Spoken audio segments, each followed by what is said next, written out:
the press conference where Karoline Leavitt was talking about this happened kind of right after I finished my stream, and I'm very upset I didn't get to cover this yesterday. President Trump accused 6 Democratic lawmakers of seditious behavior punishable by death. Just to be clear, does the president want to execute members of Congress?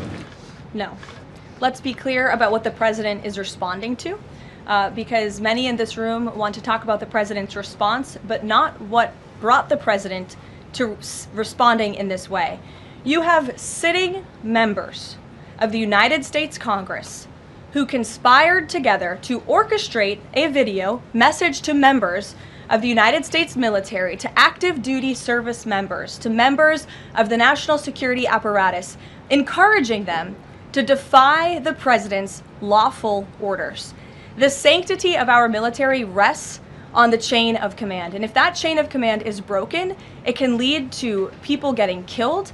It can lead to chaos. These 3 members of Congress, I will also add, knew exactly what they were doing. You look at Alyssa Slotkin. She's a former member of the CIA. Mark Kelly was a captain in the U.S. Navy. Maggie Goodlander was a naval officer. And notably, she is also the wife of Joe Biden's national security former advisor, Jake Sullivan.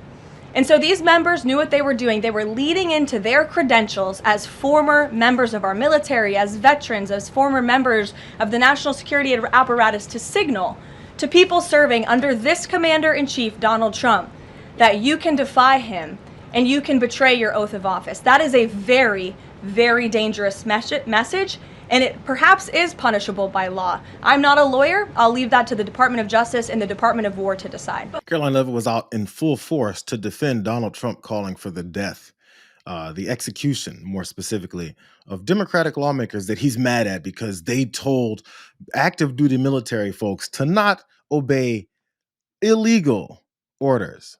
I mean, that's why Karoline Leavitt lied like 12 times during just that minute and a half to talk about how they told them to defy legal orders. All they've done is change up reality constantly over and over again. But the bad news for them is that, people are paying attention and they listen to what they're saying, and everyone also heard what was actually said. I think enough people have heads up and ears open to be like, wait, they just lied. So let me, in case you guys didn't know, I'm gonna give you the full groundwork for people who maybe haven't been following this. This is where it all started. I'm not going to rerun the video of the Democratic lawmakers, but in response to that, this is Trump's first response. He said, "This is really bad and dangerous to our country. Their words cannot be allowed to stand. Seditious behavior from traitors. Lock them up." President DJT. So that I guess was his mild approach. Say it's seditious behavior and that they're traitors. So at that point, he was like, well, wait a second. That's not rabid and angry and bloodthirsty enough. So he followed it up afterwards by then just this straightforward message: seditious behavior, punishable by death, with all capitals, of course, because he's a toddler. So, of course, it ignited a firestorm when the president of the United States decides to tell his rabid followers who followed him on January 6th to go and attack elected officials for doing what he didn't want them to do. And then they tried to, overturn that election and attack people, even chanting how they want to kill his vice president. It's weird. He knew all that, has been celebrating them, released those violent criminals from prison, and now he's telling them that we need someone to execute the folks that I don't like. So, as usual, Mike Johnson got intercepted by Manu Raju. The president posted that Democrats who urge service members to not follow illegal orders should be punished. It should be seditious, conspiracy, and punishable by death. Do you have any response to that? Look, I know the DOJ and the Pentagon are looking into the legality of all that, but what I can address is what everybody knows. That was wildly inappropriate. It is very dangerous. You have leading members of Congress telling troops to disobey orders. I think that's unprecedented in American history. And as the father of a young man who is, at the Naval Academy, going to be joining the service, I know young soldiers, airmen, sailors, they don't need that kind of nonsense from people in Congress. It is very dangerous. But punishable by death. I'm going to let others define what it is, but it's wildly inappropriate. Mike Johnson's little rat-ass skedaddles when he's cornered with the question that he didn't answer the first time. What do you think about the president talking about how these folks should be punished with death. Instead, he goes into this weird long tirade about how all these service members don't need to hear it. And again, goes with the same lie. You'll hear it from every Republican that I cover as I do this, how they'll say that this was them talking about these folks not following legal orders. Well, the problem is the president of the United States is a criminal. He doesn't do legal things. He does illegal things. As a matter of fact, if they want some more details, we can keep giving it to him because he talks a lot. Mike Johnson wasn't done yet. Once he got cornered a little bit further by another group of reporters, he tried finding more excuses. Maybe they caught up with him when he ran his ass away. Called leaders in Congress to do to encourage young troops to disobey orders. I mean, think of what the threat that is to our national security and what it means to our institutions. We have got to raise the bar in Congress. This is out of control and is wildly inappropriate. And for a senator like Mark Kelly or any member of Congress in the House or Senate to be engaged in that kind of talk is to me just so beyond the pale. I'm not going to say. Mr. Speaker, can you? And his sorry ass ran away again. What a chump. So he even at that time he inserted young troops, young soldiers, these dumbasses. I did it yesterday when I first talked about how this whole thing broke down, and Representative Jason Crow, who was one of the folks featured in that video that they're so mad about, went on and talked to Martha McCollum, and she kept talking about these young troops, impressionable troops that don't know any better. You're going to poison their brains with talking about how they shouldn't follow illegal orders. And of course, she didn't point out the illegal orders part either. Don't follow illegal orders from the guy who's giving you illegal orders. We've seen it over and over again, invading American cities, treating some American cities like training grounds for your war that you keep wanting to start. Things like that. Maybe bombing people and unknown folks off of in Caribbean waters and calling them narco terrorists, all that type of illegal orders, because they've been giving them and they've been carried out. People are dead because of these illegal orders. Those things are what we call war crimes. And he hasn't even declared war, which he has no authority to do. It also spreads to Fox News. And check out their spin on this. Harris Faulkner covered it as well. Critics are going after 6 Democrat lawmakers in particular over this plea to members of the military and intelligence communities. Watch this.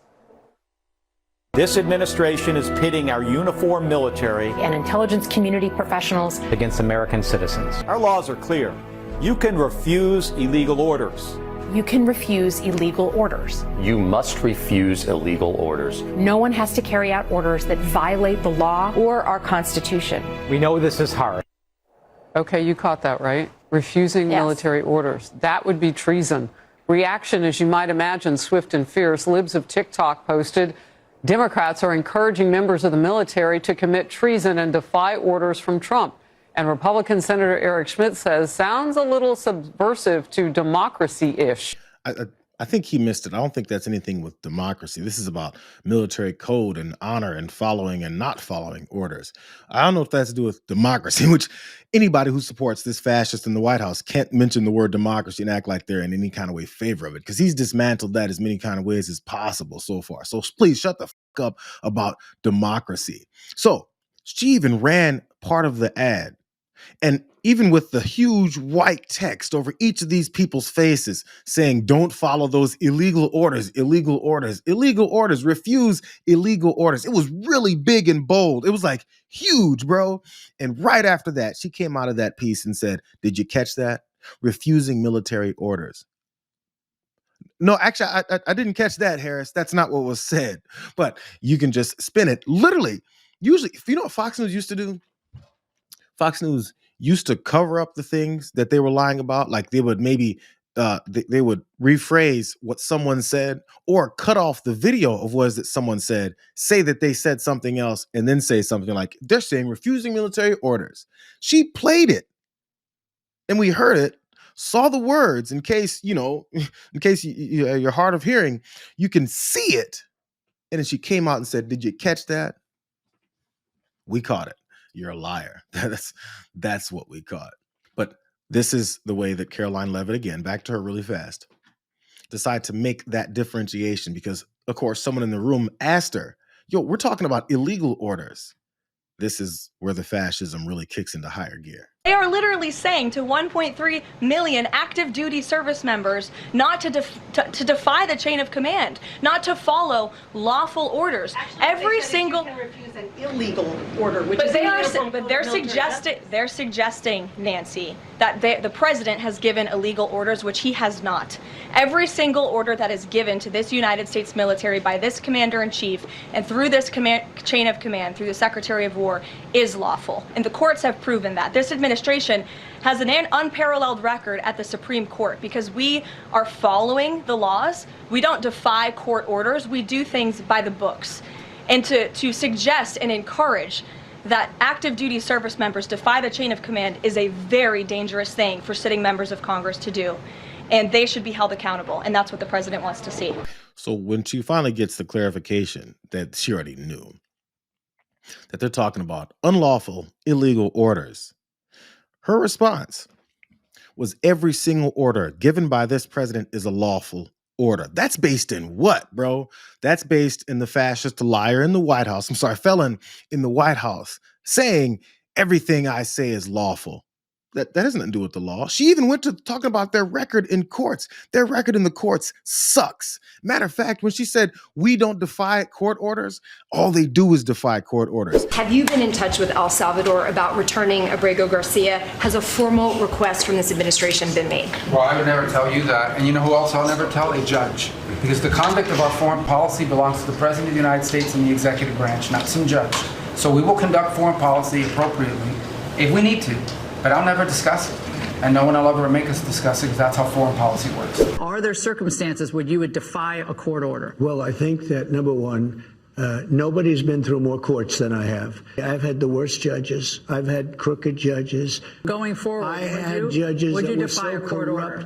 Because that we all know I never did defy a court order. And you wouldn't in the future? No, you can't do that. However, we have bad judges. We have very bad judges. And these are judges that shouldn't be allowed. I think at a certain point you have to start looking at what do you do when you have a rogue judge.